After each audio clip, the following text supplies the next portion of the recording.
আসসালামু আলাইকুম। ভূমি রেকর্ড ও জরিপ অধিদপ্তরে বিশাল এক পূর্ণ সংশোধিত নিয়োগ বিজ্ঞপ্তি প্রকাশিত হয়েছে। প্রায় 2600 লোক এই বিজ্ঞপ্তির আওতায় নিয়োগ প্রদান করা হবে। বিজ্ঞপ্তিতে বিভিন্ন পদ আছে, যেমন 14টি পদে বিজ্ঞপ্তি প্রকাশিত করা হয়েছে, 14টি পদে লোক নেওয়া হবে।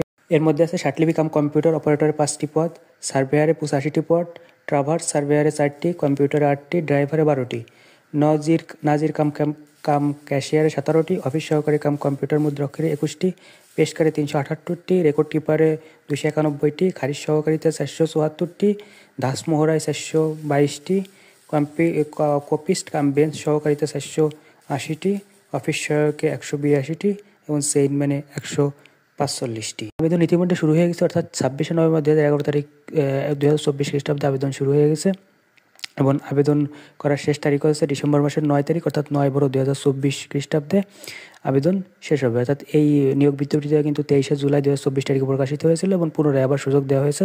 আর আবেদন করা যাবে আছে dlrs.teletalk.com.bd এই ওয়েবসাইটের মাধ্যমে।